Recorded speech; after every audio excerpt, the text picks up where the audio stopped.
Assalamualaikum warahmatullahi wabarakatuh. Alhamdulillahi rabbil alamin. Puji syukur kehadirat Allah subhanahu wa ta'ala atas berbagai nikmat dan karunia-Nya, termasuk nikmat akal bagi manusia sebagai alat untuk berpikir dan nikmat hati, qalbu, untuk merasa. Semoga kita termasuk hamba-hambanya yang pandai bersyukur, abdan syakuro. Sholawat dan salam semoga tetap tercurah atas junjungan kita Nabi Muhammad Sallallahu Alaihi Wasallam. Semoga kita termasuk pengikut-pengikutnya yang setia. Amin ya Rabbal Alamin. Para peserta didik yang berbahagia, bagaimana kabar kalian? Semoga sehat semuanya ya. Amin. Kalau begitu, sebelum kita melanjutkan pembelajaran, mari kita berdoa terlebih dahulu. Berdoa mulai. Bismillahirrahmanirrahim. Raditu billahi robba, wa bil islami dina, wa bi Muhammadin nabiyya wa rasula. Rabbi zidni ilman nafi'an, warzuqni fahman wasi'an. Amin ya Rabbal Alamin. Silahkan untuk pembiasaan agar selalu berdoa sebelum kita memulai suatu pekerjaan, supaya setiap pekerjaan yang kita lakukan tidak terputus dari rahmat Allah subhanahu wa ta'ala. Setelah kita berdoa, mari kita mulai pembelajaran ini. Dan jangan lupa untuk menyiapkan alat tulis guna mencatat bagian-bagian yang penting. Para siswa dan siswi sekalian, di masa seperti sekarang ini kita harus tetap beraktivitas, melaksanakan kewajiban kita dalam bertolabul ilmi. Pada pertemuan pertama ini, kita akan membahas materi perilaku taat, kompetisi dalam kebaikan, dan etos kerja. Dengan tujuan pembelajaran agar peserta didik membiasakan sikap taat aturan, tanggung jawab, kompetitif dalam kebaikan dan kerja keras, serta dapat menerapkannya dalam kehidupan sehari-hari. Pada pertemuan yang pertama ini, kita akan membahas perilaku taat dihubungkan dengan etos kerja. Dan pada pertemuan kedua nanti, kita akan membahas kompetisi dalam kebaikan dihubungkan dengan etos kerja atau semangat dalam bekerja. Jadi, ketika kita melakukan ketaatan maupun kompetisi dalam kebaikan, harus memiliki semangat dalam melakukannya. Adapun dalil Al-Quran yang memberi tuntunan dalam hal ketaatan ini ada dalam Quran surat An-Nisa ayat 59. Mari kita baca terlebih dahulu ayat tersebut. A'udzu billahi minasyaitonir rajim. Bismillahirrahmanirrahim. Ya ayyuhalladzina amanu ati'ullaha wa ati'ur rasul wa ulil amri minkum fa in tanaza'tum fi syai'in farudduhu ilallahi war rasul farudduhu ilallahi war rasuli in kuntum tu'minuna billahi wal yawmil akhir. Dzalika khairun wa ahsanu ta'wila. Shadaqallahul azim. Yang penting dalam membaca Al-Quran adalah perlu diperhatikan makhorijul huruf, yaitu tempat keluarnya bunyi dari alat-alat ucap kita. Kemudian yang kedua yang perlu diperhatikan adalah tajwid, yaitu tata cara membaca Al-Quran dengan baik dan benar. Coba kita ulangi sekali lagi. A'udzu billahi minasy syaithanir rajim. Ya ayyuhalladzina amanu ati'ullaha wa ati'ur rasul. Ati'ullaha wa ati'ur rasul wa ulil amri minkum. Fa in tanaza'tum fi syai'in farudduhu ila Allahi war rasul. Farudduhu ila Allahi war rasul in kuntum tu'minuna billahi wal yawmil akhir. Dzalika khairun wa ahsanu ta'wila. Silahkan kalian nanti banyak berlatih lagi supaya dalam makhraj dan tajwid bisa lebih baik. Baiklah, kita lanjutkan dengan membahas masalah tajwid yang ada dalam ayat ini. Pertama, di sana ada bacaan ya ayyuhalladzina amanu. Ya ayyuha. Di situ terdapat hukum mad jaiz munfasil. Karena ada mad asli bertemu dengan alif atau hamzah yang berbeda kata, di luar kata. Ya itu ada mad asli. Kemudian kata berikutnya ayyuha itu beda kata. Itu diawali dengan hamzah. Jadi antara mad asli bertemu dengan hamzah di beda kata atau di luar kata, maka hukumnya mad jaiz munfasil. Kemudian yang kedua ada kata amanu. Di situ ada hukum mad badal. Huruf alif bertanda baca fathah berdiri. Kemudian ada kata ati'ullah.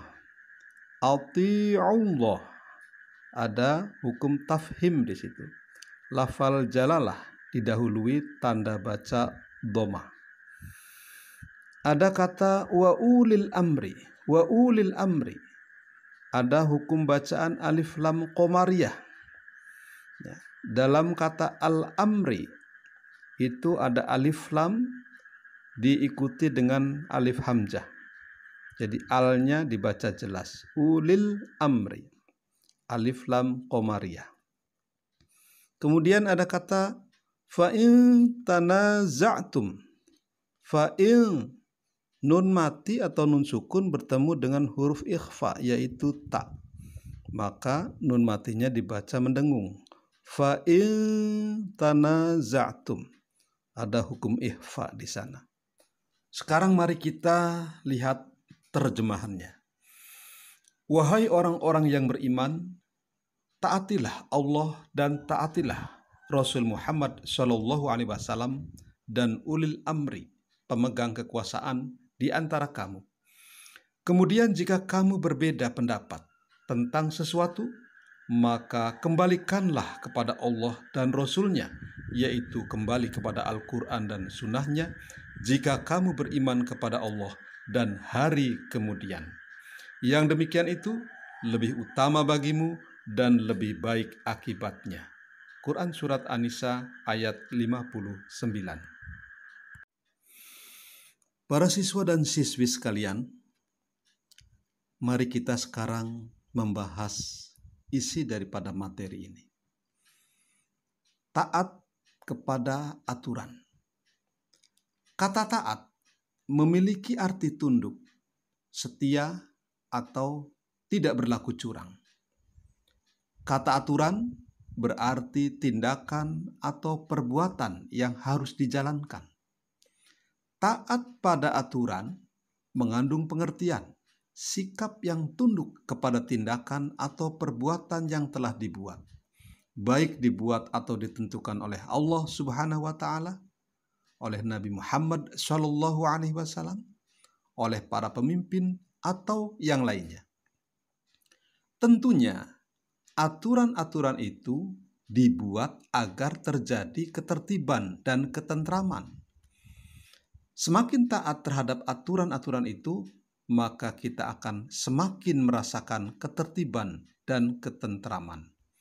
Oleh karena itu, wajib hukumnya menaati aturan yang berlaku. Aturan yang paling tinggi adalah aturan yang dibuat oleh Allah Subhanahu wa Ta'ala, yaitu yang terdapat dalam Al-Quran. Sementara di bawahnya ada aturan yang dibuat oleh Nabi Muhammad SAW yang disebut As-Sunnah atau Al-Hadis. Di bawahnya lagi ada aturan yang dibuat oleh para pemimpin, baik pemimpin di pemerintahan, negara, pusat atau daerah, atau pemimpin lainnya, termasuk pemimpin dalam keluarga. Namun sudah barang tentu, ketaatan yang dilakukan itu adalah ketaatan kepada peraturan yang mengarah kepada kebaikan, agar terjadi ketertiban dan ketentraman. Aturan dari Allah dan Rasul-Nya yang berasal dari Al-Quran dan hadis sahih, mutlak kebaikan dan kebenarannya. Artinya, apabila aturan-aturan yang dibuat oleh selain Allah dan Rasul-Nya bertentangan dengan nilai-nilai ajaran Allah dan Rasul-Nya, tidak dibenarkan untuk ditaati. Dengan kalimat lain, umat Islam wajib menaati perintah dan aturan dari Allah Subhanahu wa Ta'ala dan Rasul-Nya. Umat Islam juga diperintahkan untuk mengikuti atau menaati pemimpinnya selama pemimpin itu memerintahkan kepada hal-hal yang baik. Tetapi apabila pemimpin itu mengajak kepada kemungkaran, wajib hukumnya untuk menolak. Bagaimana? Kalian paham? Atau malah bingung? Ya, cobalah untuk berusaha memahami sedikit demi sedikit. Oke? Oke lah kalau begitu. Para siswa dan siswi sekalian, sekarang kita hubungkan dengan etos kerja. Etos kerja atau semangat kerja adalah ruh dalam suatu perbuatan. Tanpa semangat kerja atau semangat beramal, maka pekerjaan atau amalan itu tampak kurang hidup. Sama seperti manusia. Jika badan ini tidak ada ruhnya, tidak bisa bergerak, mati namanya. Jadi bagaimana hubungannya? Hubungan antara ketaatan kepada aturan dengan etos kerja atau semangat kerja. Silakan boleh nanti tuangkan jawabannya dalam lembaran-lembaran tugas ya. Artinya ketika kita berusaha menaati aturan-aturan yang baik tadi, harus disemangati, harus dijiwai dengan semangat kerja, semangat beramal, semangat menaati aturan-aturan itu. Harus bersungguh-sungguh, serius, loyal, tidak main-main. Tadi sudah disebutkan, apakah aturan itu dari Allah atau dari Rasul-Nya, dari pemerintah atau dari pemimpin lainnya. Kita melakukan ketaatan itu dengan semangat dan sungguh-sungguh. Akhirnya sampailah kita kepada kesimpulan. Kesimpulan dari pembahasan kita dalam materi ini adalah pertama, menaati aturan berarti tunduk dan patuh kepada tindakan atau perbuatan yang telah dibuat, baik dibuat oleh Allah Subhanahu wa Ta'ala, Nabi Muhammad SAW, pemerintah atau pemimpin lainnya. Kesimpulan yang kedua, peraturan yang harus ditaati adalah peraturan yang baik dan mengarah kepada ketertiban dan ketentraman hidup. Jika aturan itu bertentangan dengan kebaikan, maka tidak perlu ditaati. Kesimpulan yang ketiga, dalam melaksanakan ketaatan itu harus dijiwai dengan etos kerja atau semangat kerja, semangat beramal dengan bersungguh-sungguh. Dan sebagai tindak lanjut dari pembelajaran kita kali ini, akan kita berikan tugas-tugas. Tugas pertama, hafalkan ayat di atas, baik lafaz maupun terjemahannya. Yang kedua, coba pelajari hukum tajwid. Kali ini hukum nun mati atau tanwin. Secara bertahap saja. Mungkin dalam pertemuan berikutnya hukum tajwid yang lain. Yang ketiga, silahkan kuatkan pemahaman tentang materi, perilaku, taat, dan etos kerja dengan mencari literatur atau sumber lain yang terkait. Dan yang keempat, coba kalian cari dengan teliti perilaku-perilaku taat kepada aturan dalam kehidupan sehari-hari. Dan berusahalah nanti untuk bisa menjelaskannya. Demikian, sampai di sini dulu pertemuan kita. Berusahalah untuk selalu bersemangat dalam menuntut ilmu. Dan berupayalah untuk mengamalkan ilmu itu yang sudah kita peroleh tadi. Dan jangan lupa, dalam kondisi pandemik seperti sekarang ini, ada aturan pemerintah. Dan mari kita berusaha untuk menaatinya dengan sungguh-sungguh. Yaitu apa peraturan pemerintah? Pertama, tetap di rumah. Kecuali kalau ada keperluan yang penting. Yang kedua, menjaga kebersihan dengan membiasakan cuci tangan pakai sabun. Yang ketiga, menghindari kerumunan dengan menjaga jarak. Dan yang keempat, memakai masker bila keluar rumah. Terakhir, selalu berdoa untuk kesehatan dan kebaikan kita semuanya. Mari kita tutup dengan doa. Bismillahirrahmanirrahim. Allahumma arinal haqqa haqqa warzuqna tiba'ah wa arinal batila batila warzuqna tinabah. Subhanakallahumma wa bihamdik asyhadu an la ilaha illa anta astaghfiruka wa atubu ilaik. Wassalamualaikum warahmatullahi wabarakatuh.